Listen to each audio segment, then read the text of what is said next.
এ বিষয়ে আরো জানাতে পঞ্চগড় থেকে সরাসরি যুক্ত হচ্ছেন সহকর্মী হারুনুর রশিদ।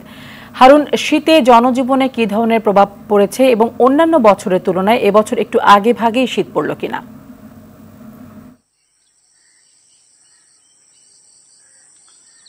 তানি, প্রথমেই আপনাকে জানিয়ে রাখছি যে আজকে এখানকার যে স্থানীয় তেঁতুলিয়া আবহাওয়া অফিস এখানে 15.4 ডিগ্রি সকাল 6টায় তাপমাত্রা রেকর্ড করেছে। সেই সাথে কিন্তু সকাল 9টায় এখানে 15.2 ডিগ্রি তাপমাত্রা রেকর্ড করা হয়। তো তাপমাত্রা কিন্তু দিন দিন কমছে।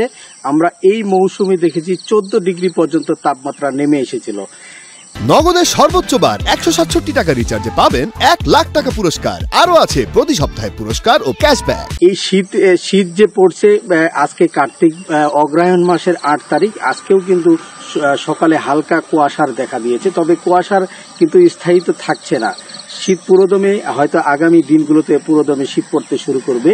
আমরা এই শীত বাড়ার কারণে কিন্তু আমরা দেখছি যে জনজীবনে একটা প্রভাব পড়তে শুরু করছে। বিশেষ করে গ্রামাঞ্চলের যে হাট বাজারগুলো রয়েছে সেই হাট বাজারগুলোতে কিন্তু আমরা এর আগে দেখেছি যে এখানে রাত 11টা, 11:30 পর্যন্ত মানুষজনের একটা ভিড় ছিল। তবে এখন কিন্তু রাত 9:30টার দিক থেকেই কিন্তু আসলে জনশূন্য হয়ে যাচ্ছে হাট বাজার। আরেকটি বিষয় এখানে যে শীত পড়লেই কিন্তু এখানে বয়স্ক এবং শিশু রোগী বেড়ে যায় হাসপাতালে। আমরা কিন্তু এবছরও এমনটাই দেখছি যে হাসপাতালে কিন্তু 100 শয্যার যে পঞ্চগড় আধুনিক সদর হাসপাতাল, এখানে কিন্তু তার বিপরীতে প্রায় 200 রোগী কিন্তু প্রতিনিয়ত ভর্তি হয়ে চিকিৎসা নিচ্ছেন। নগদের সর্বোচ্চ বার 167 টাকা রিচার্জে পাবেন 1 লাখ টাকা পুরস্কার। আরো আছে প্রতি সপ্তাহে পুরস্কার ও ক্যাশব্যাক। সেই সাথে আসলে শিশু এবং বয়স্ক রোগীর সংখ্যা দিন দিন বাড়ছে।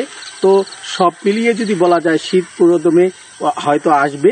তবে এখন পর্যন্ত যেটি বলা যায় যে ঘন কুয়াশা এবং সকালে এবং রাতে কিন্তু ঠান্ডার একটা প্রভাব পড়তেছে। তো তা নিয়ে এই ছিল আমার কাছে পঞ্চগড় থেকে শীতের সর্বশেষ তথ্য। তানি, ধন্যবাদ আপনাকে।